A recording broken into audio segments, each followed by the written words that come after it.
Job লোৱাৰ কাৰণে ডাঙৰ কোম্পানী ৰেপুটেড কোম্পানী চাকৰিৰ কাৰণে মানে ভৱিষ্যতে তেওঁৰ পথটো অলপ সুগম হয় এই হেৰিৰ জৰিয়তে।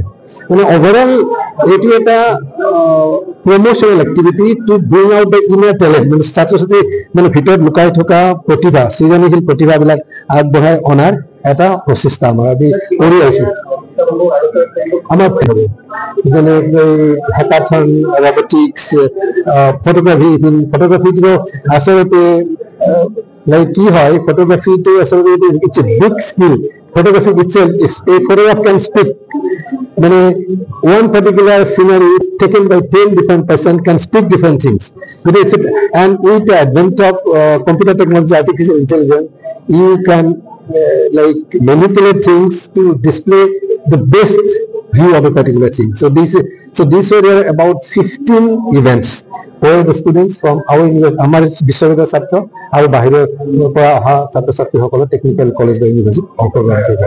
2010 চনত এইখন ইউনিভাৰ্চিটি স্থাপন কৰাৰ বাবে অসম চৰকাৰে আমাৰ অধিনিয়মখন কৰিছিল আৰু যোৱা 15 বছৰত এই ইউনিভাৰ্চিটিখনে বহুত উন্নতি কৰাৰ কাৰণে আমাৰ যিটো নেশ্যনেল এক্ৰেডিটেশ্যন কাউন্সিল আছে তেখেতসকলে ইয়াতে গ্ৰেড A+ দিছে আৰু আজি এইখন ইউনিভাৰ্চিটিত 400তকৈ বেছি ফেকাল্টি মেম্বাৰ্ছ আছে, প্লাছ 10,000তকৈ বেছি ষ্টুডেণ্ট আছে। আৰু এই যিটো কৈছোঁ আজি আমাৰ যিটো এক্লেছিয়া 3 হৈছে, ইয়াত আমি কৈছোঁ যে ইনোভেশ্যন, ক্ৰিয়েটিভিটি আৰু এণ্টাৰপ্ৰিনাৰশ্বিপ ডেভেলপমেণ্টৰ কাৰণে। আৰু মই সেইটোৱে কৈছোঁ যে ইয়াৰ যে আমাৰ ইউনিভাৰ্চিটি আছাম ডাউনটাউন ইউনিভাৰ্চিটিৰ চেঞ্চেলৰ ডক্টৰ NN দত্ত, তেখেততকৈ হয়তো ভাল এণ্টাৰপ্ৰিনাৰ আমি অসমত দেখা নাই। তেখেতে from being a professor of Assam Guwahati medical college তাৰপৰা ওলাই আহি তেখেতলৈকে ডাউনটাউন হস্পিটাল, এইখন ইউনিভাৰ্চিটি, ডাউনটাউন স্কুল আদি ছেট আপ কৰিছে। গতিকে মই আজি যিসকলে পাৰ্টিচিপেট কৰিছে তেখেতক কৈছোঁ, আপোনালোকে এণ্টাৰপ্ৰিনাৰ হ'ব লাগিলে আপোনালোকে তেখেতৰ লাইফ ষ্টৰী পঢ়িব আৰু তেতিয়া আপোনালোকে গম পাব যে এণ্টাৰপ্ৰিনাৰ স্কিলটো কেনেধৰণে ডেভেলপ কৰিব। জব লোৱাৰ কাৰণে ডাঙৰ কোম্পানী ৰেপুটেড কোম্পানী চাকৰিৰ কাৰণে মানে ভৱিষ্যতে তেওঁৰ পথটো অলপ সুগম হয় এই হেৰিৰ জৰিয়তে। মানে অভাৰঅল এইটো এটা promotional activity to bring out the inner talent, মানে ছাত্ৰ ছাত্ৰী মানে ভিতৰত লুকাই থকা প্ৰতিভা, সৃজনশীল প্ৰতিভাবিলাক আগবঢ়াই অনাৰ এটা প্ৰচেষ্টা আমাৰ আমি কৰি আছো।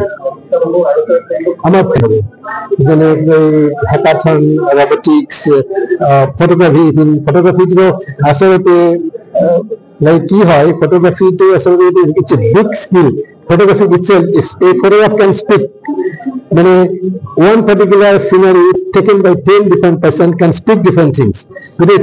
And with the advent of computer technology, artificial intelligence, you can manipulate things to display the best view of a particular thing. So these were about 15 events for the students from our university, আমাৰ বিশ্ববিদ্যালয়ৰ ছাত্ৰ আৰু বাহিৰৰ পৰা অহা ছাত্ৰ ছাত্ৰীসকলে technical college বা ইউনিভাৰ্চিটিত অংশগ্ৰহণ কৰিছে।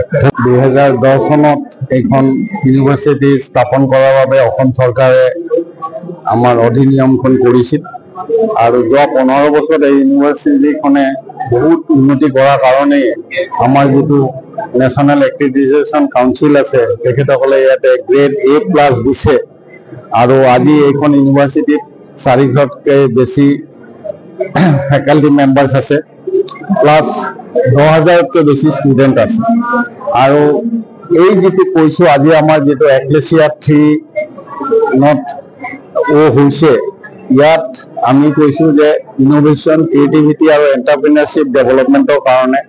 আৰু মই সেইটোৱে কৈছোঁ যে ইয়াৰ যে আমাৰ ইউনিভাৰ্চিটি আছাম ডাউনটাউন ইউনিভাৰ্চিটিৰ চেঞ্চেলৰ ডক্টৰ NN দত্ত, তেখেততকৈ হয়তো ভাল এণ্টাৰপ্ৰিনাৰ আমি অসমত দেখা নাই। তেখেতে from being a professor of Assam Guwahati medical college তাৰপৰা ওলাই আহি তেখেতলৈকে ডাউনটাউন হস্পিটাল, এইখন ইউনিভাৰ্চিটি, ডাউনটাউন স্কুল আদি ছেট আপ কৰিছে।